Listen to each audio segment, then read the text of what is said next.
কিয়ামতের ময়দান এমন একটা মাঠ হবে, সেখানে সূর্য সমস্ত রশ্মি ছেড়ে দিবে, মানুষ হাহাকার করবে, শুধু পানি পানি বলে চিৎকার করতে থাকবে।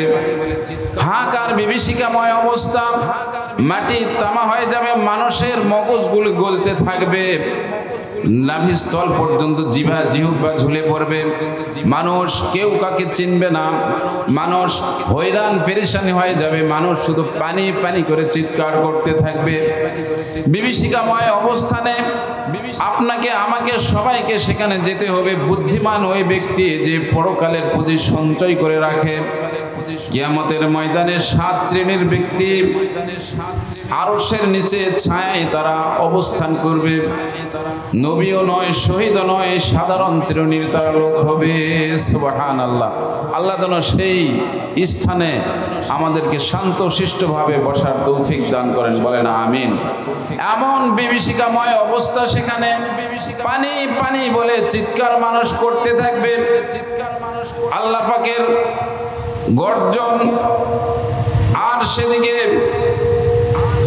জ্বলতে থাকবে আগুনের লেলিহান শিখা। সমস্ত মানুষেরা যেন হাহাকার করে যাবে, কি অবস্থা। ওই সময় যে 7 শ্রেণীর লোক আল্লাহ রাব্বুল আলামিনের ছায়া তলে থাকবে আরশের নিচে, নবীরা পর্যন্ত হিংসা পোষণ করবে। এরা নবী না শহীদ? জিজ্ঞাসা করা হবে, নবীও নয়, শহীদও নয়, আখিরি জামানার পয়গম্বরের কিছু উম্মত, তাদের দিল এমন ভাবে ঝুলন্ত ছিল, কবে জানি আজানের ডাক আসে, কবে জানি মসজিদে যেতে হয়, আজান পড়া মাত্র তারা মসজিদে যায় হাজিরা দিতেন।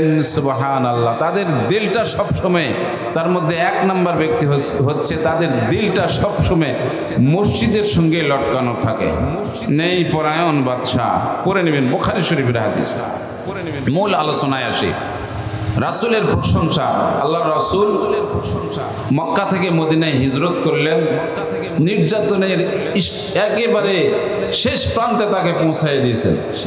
এক পর্যায়ে আল্লাহ রাসূল যখন আল্লাহ রাসূলের ঘরটাকেও ঘেরাও করা হলো, মারার শেষ পরিকল্পনা করা হলো, আল্লাহ রাসূলকে জানাই দেওয়া হলো জিবরাইলের মাধ্যমে, জিবরাইল তুমি যাও, আল্লাহর হাবিব আমার হাবিবকে এক্ষুনি মদিনাতে যাওয়ার ব্যবস্থা তুমি করে দাও। রাসূল বের হয়ে দেখলেন চতুর্দিকে কাফেররা, সশস্ত্র বাহিনী, তারা অস্ত্র উন্মুক্ত করে দাঁড়ায় আছে। রাসূল একটু বালু নিলেন, শাহাতুল উযু করে দুম করে ছিটে দিলেন, সমস্ত ব্যক্তিদের চোখে চলে গেলেন। সুবহানাল্লাহ। এই আয়াতটা আসছে সূরা তওবার মধ্যে, সূরা আনফালের মধ্যেও আমি দেখলাম, সম্ভবত 17 নম্বর আয়াত দেখবেন। আল্লাহ রাসূল সকলের চোখে ফাঁকি দিয়ে চলে গেলেন। মদিনায় যে পথে যেতে হয় সেদিকে না যায় উল্টা দিকে তিনি রাস্তা নিলেন। মদিনাতে আল্লাহ রাসূল যাচ্ছেন, সুরাকা নামে এক বদমাইশ, একেবারে ধরা ধরা অবস্থা, আবু বকর রাদিয়াল্লাহু তাআলা আনহু দেখলেন সুরাকা আসতেছে, হুজুর সে তো আমাদেরকে দেখে ফেলছে, তো ধরে ফেলবে। সুরাকা যখন আল্লাহর রাসূলের কাছাকাছি গেছেন, তার ঘোড়ার পা আর সামনে যায় না, আস্তে আস্তে করে ঘোড়া ডাকতে থাকে। সুরাকা, আমি যে আল্লাহর রাসূল তোমার প্রমাণ হয় না? ইয়া রাসূলুল্লাহ, নিঃসন্দেহে প্রমাণ হয়, আপনি আমাকে মাফ করে দিন। সুরাকা মাফ চালেন। সুরাকা, যাও তোমাকে ক্ষমা করে দেওয়া হলো। ঘোড়া আবার স্বাভাবিক হয়ে গেল।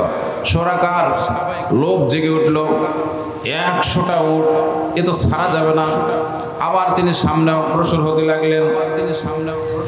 কাছাকাছি যা মাত্র ঘোড়া আবার ঘোড়ার 4 পা বসে গেলেন। সুরাকা, আল্লাহ রাসূল বলতেছেন, সুরাকা আমি যে আল্লাহর নবী, তোমার কি বিশ্বাস হচ্ছে না? সুরাকা বলতেছেন, হুজুর আমার বিশ্বাস হয়ে গেছে, এবারও আমাকে ক্ষমা করে দেন। আল্লাহ রাসূল বললেন, যাও তোমাকে ছেড়ে দেওয়া হলো। 1 বার নয়, 2 বার নয়, 3 বার। তৃতীয়বারে সুরাকার সমস্ত ঘোড়ার অর্ধেক যখন ডাবায় গেছে, সুরাকা চিন্তা করলো, এবার যদি আমি ক্ষমা চাই, আল্লাহর রাসূল যদি ক্ষমা না করে, তাহলে তো মাটিতেই আমাকে গিরে যেতে হবে। আল্লাহ রাসূলের কাছে ক্ষমা ছিলেন, ক্ষমা করে দিলেন। সুরাকা আল্লাহ রাসূলের দিকে না যায় তিনি বিপরীত দিকে, বাইরের দিকে রওনা দিলেন। শর্ত জুড়ে দিলেন, ইয়া রাসূলুল্লাহ, ইয়া হাবিবাল্লাহ, আপনাকে যে আমি ধরলাম না, এর বিনিময়ে আমি কি পাবো? আল্লাহ রাসূল বললেন যে তুমি রোম সম্রাটের মুকুট পাবে, সুবহানাল্লাহ। পরবর্তীতে পেয়েছিলেন, সুবহানাল্লাহ, ভবিষ্যৎবাণী।